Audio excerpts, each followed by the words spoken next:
Assalamualaikum warahmatullahi wabarakatuh. Waalaikumsalam warahmatullahi wabarakatuh. Sayyidatus Sa'adah Zummala'il A'izzah Kubailal Bidayah Hayya bina nahmaduhu wa nasta'inuhu subhanahu wa ta'ala hamdan bila ghayah wa madhan bila nihayah. Ashhadu an la ilaha illallah wahdahu la syarika lah wa ashhadu anna Muhammadan abduhu wa rasuluhu la nabiyya ba'dah. Bapak Ibu, saudara-saudara yang dirahmati Allah, kalau tadi Bapak Aryadi sempat bernostalgia dengan Ibu Ketik, saya juga sedikit saja Pak.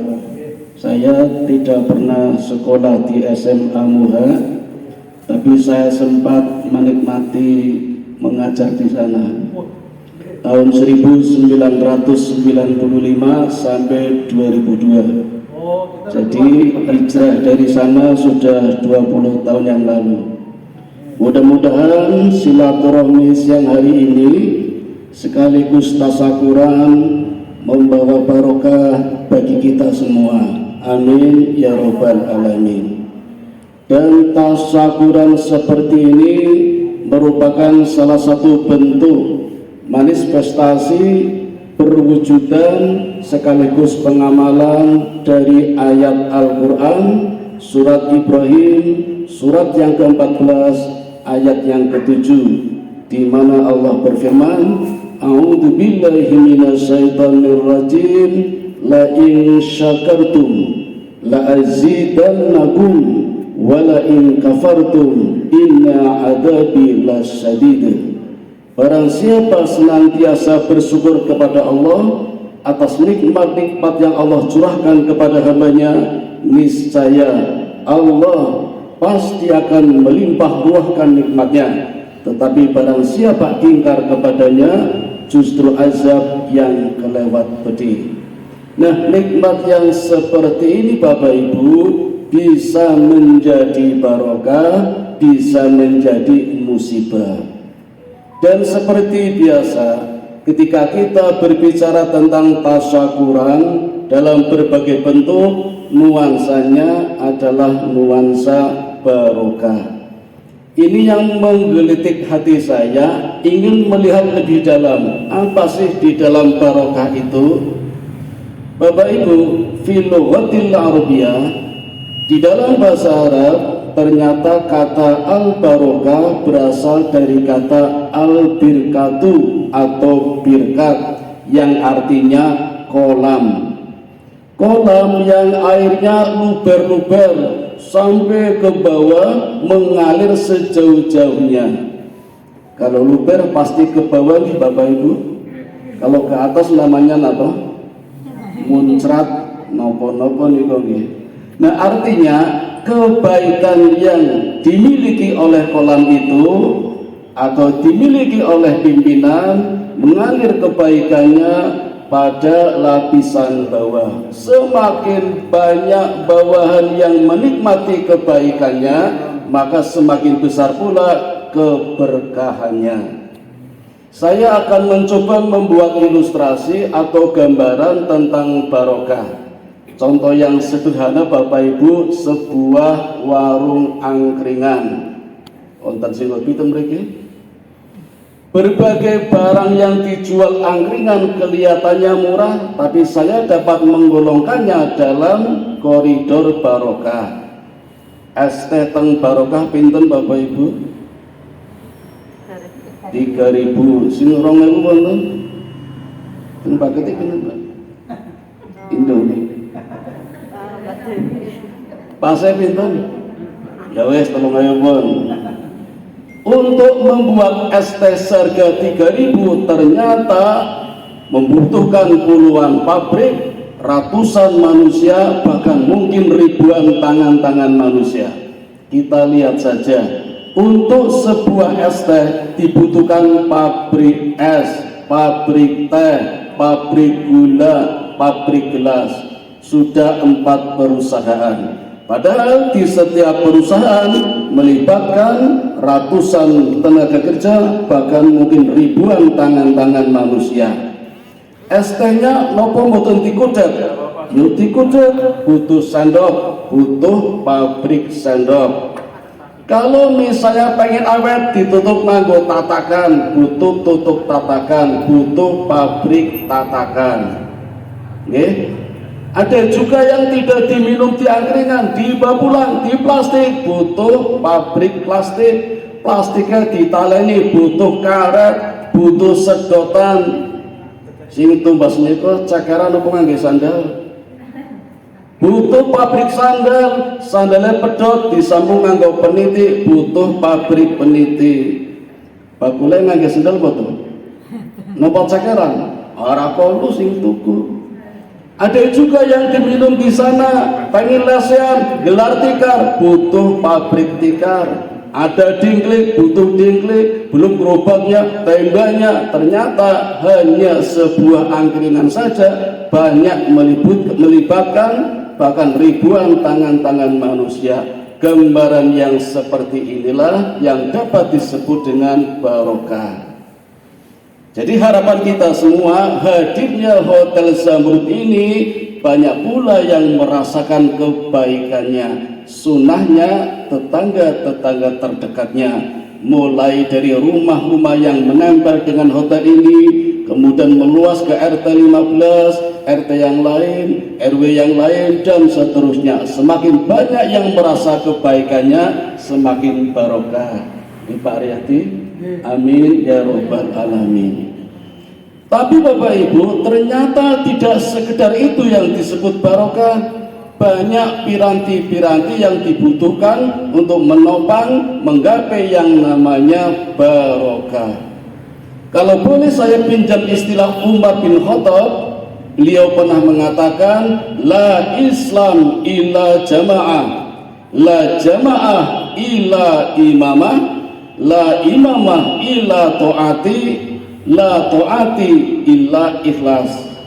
Maka saya dapat menambahkan di depannya, la barokah illa Islam, la barokah illa jamaah, la jamaah illa imamah, la imamah illa ta'ati, la ta'ati illa ikhlas.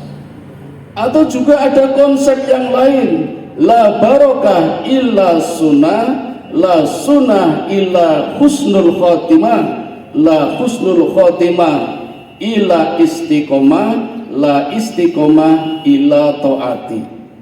Ternyata benar Bapak Ibu, menurut Dr. Ihsan, beliau mengatakan al barokati fi ta'ati. Di dalam barokah ada ketaatan. Pirantinya banyak, medianya apa saja bisa dijadikan sebagai suasana atau kondisi barokah, tetapi unsur yang harus ada di dalamnya tetap ada, yaitu ta'ati, ketaatan.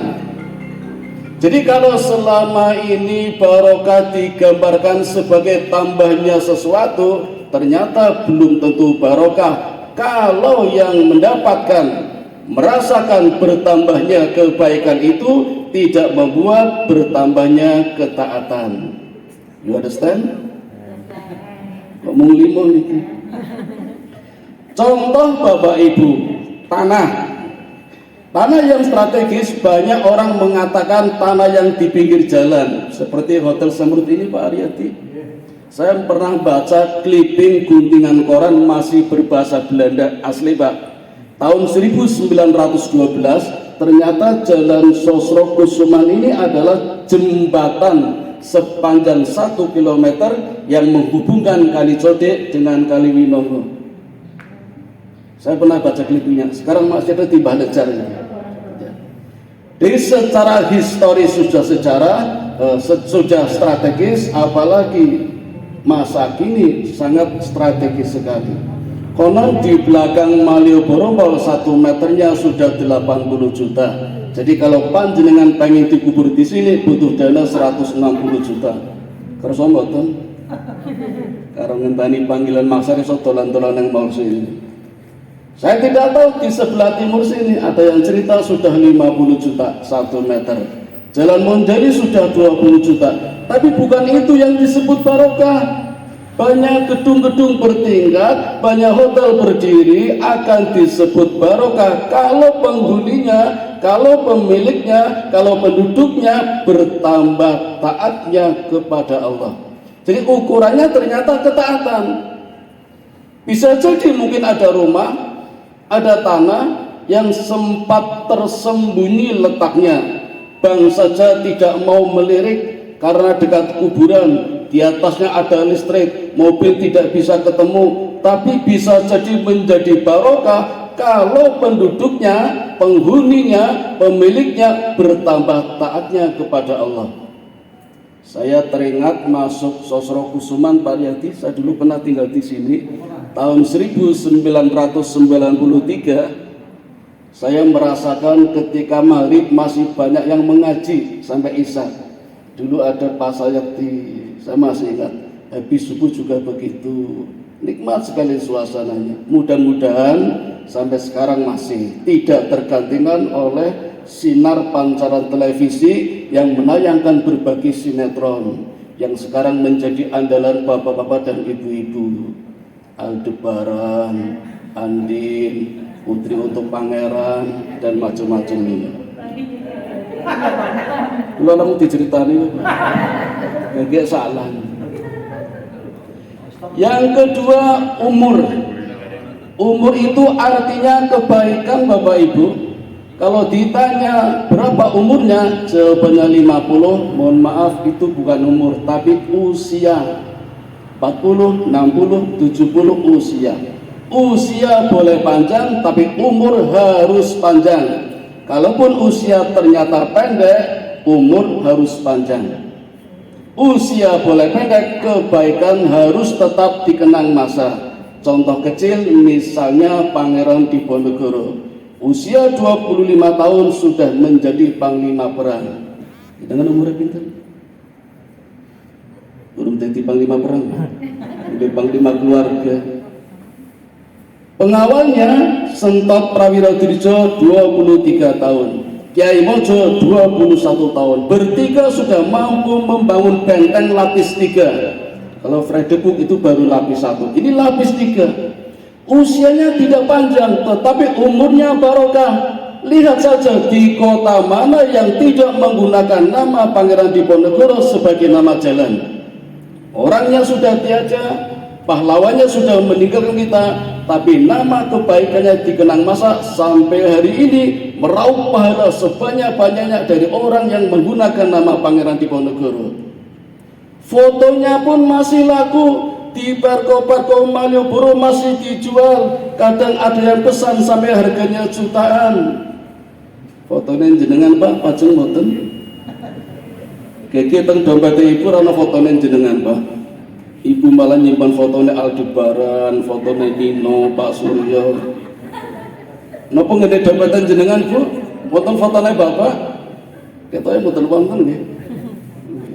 Bapak-bapak malah nyimpen fotonya Nela Karisma, Via Valen. Umur itu barokah kalau dengan usianya itu ketaatannya kepada Allah meningkat. Tetapi kalau usianya panjang justru banyak berbuat maksiat, itu tidak bisa disebut barokah. Umur, tanah, rumah. Sekarang kesehatan Bapak Ibu, apa bisa disebut barokah?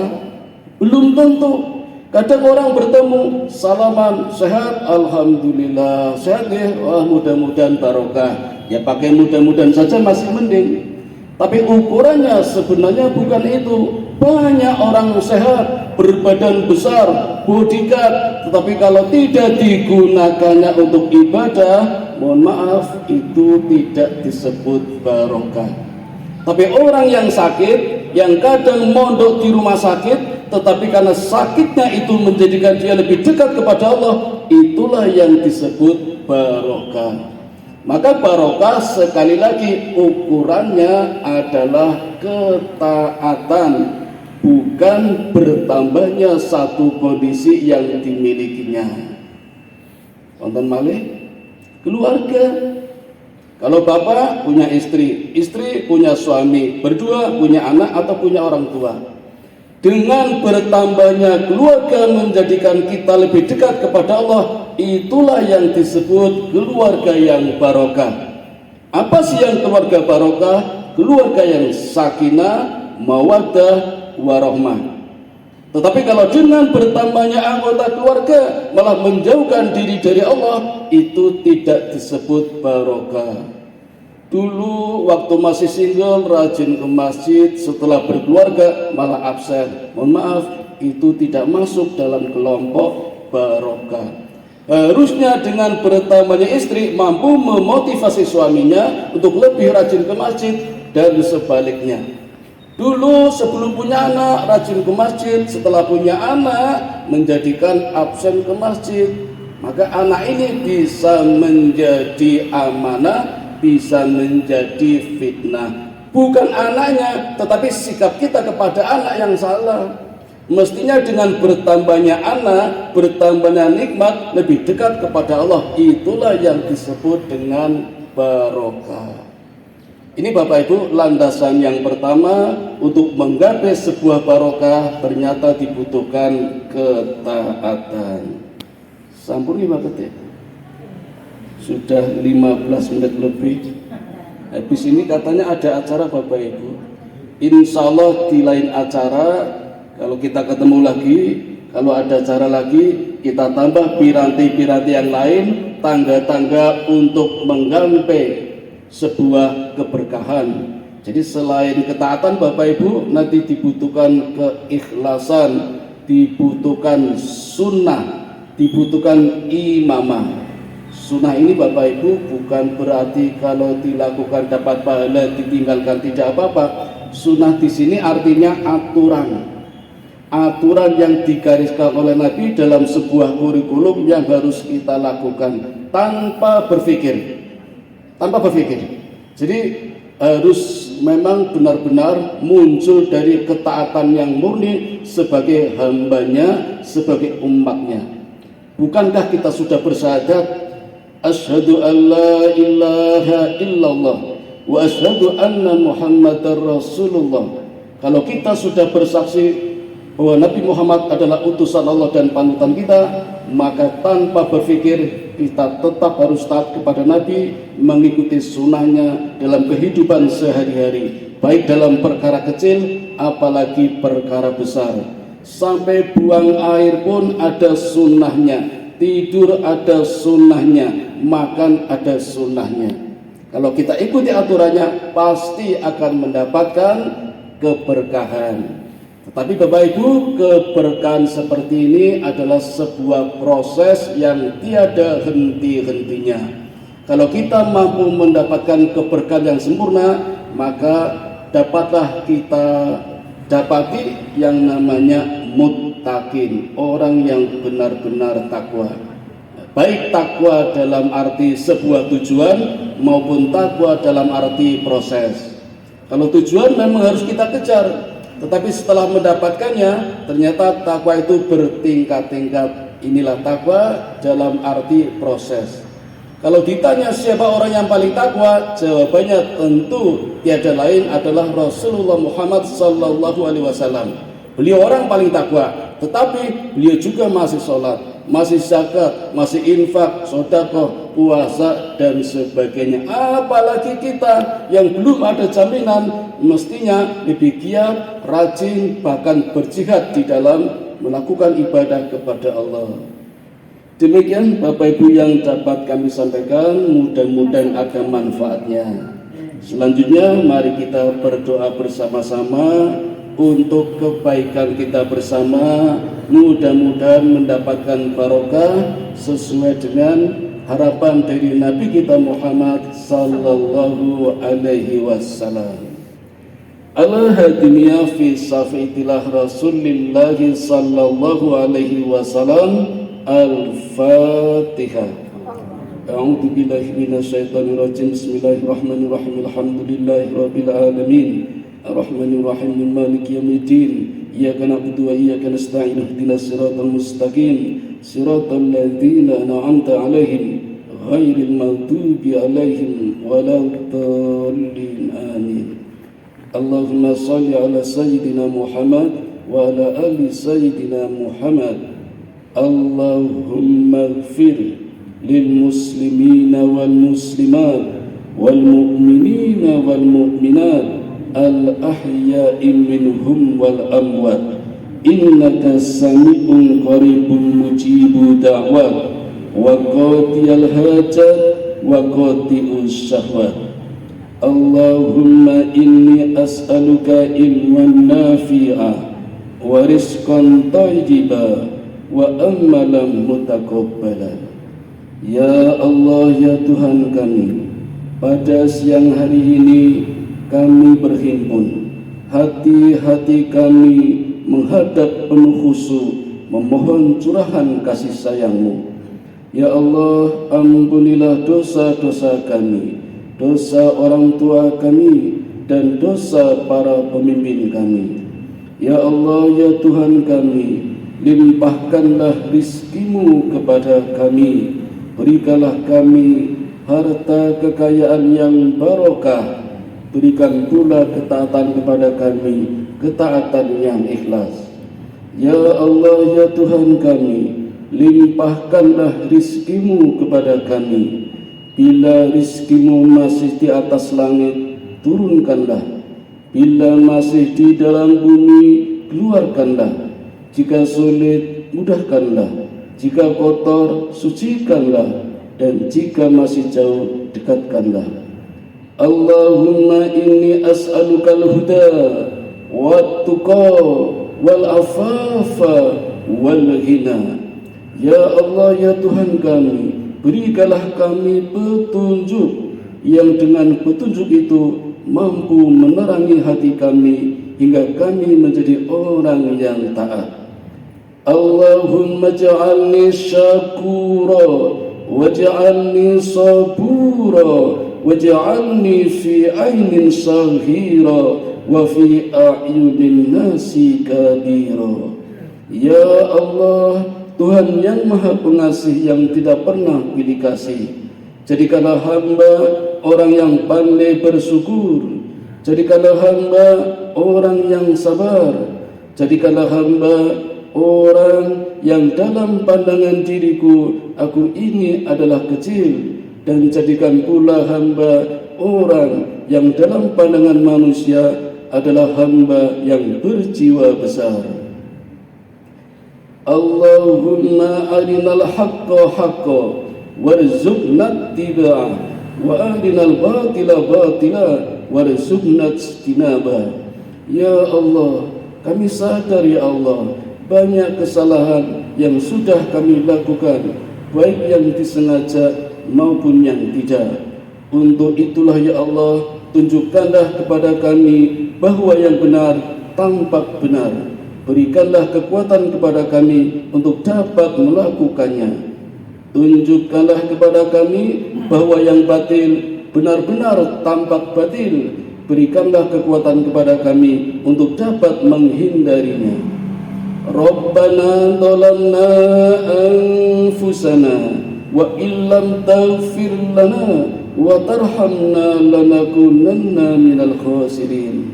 Ya Tuhan kami, sungguh kami orang yang rugi bila Engkau tidak mengampuni dosa-dosa kami. Untuk itu ya Allah, ampunilah dosa-dosa kami dan sayangilah kami. Rabbana hab lana min azwajina wa dzurriyyatina qurrata a'yun waj'alna lil muttaqina imama. Ya Allah, ya Tuhan kami, jadikanlah suami kami, jadikanlah istri kami, jadikanlah orang tua kami menjadi imam yang benar di dalam keluarga kami, di dalam masyarakat kami, dan jadikan pula anak-anak kami anak yang membanggakan, anak yang lezat di pandangan mata. Ya Allah, ya Tuhan kami, Rabbana la tuzigh qulubana ba'da idh hadaitana وهب لنا من لدنك رحمة إنك أنت الوهاب وصلى الله على سيدنا محمد وعلى آله وصحبه أجمعين سبحان ربك رب العزة عما يصفون والسلام على المرسلين والحمد لله رب العالمين Subhanakallahumma wa bihamdika asyhadu an la ilaha illa anta astaghfiruka wa atubu ilaik. Assalamualaikum warahmatullahi wabarakatuh. Terima kasih.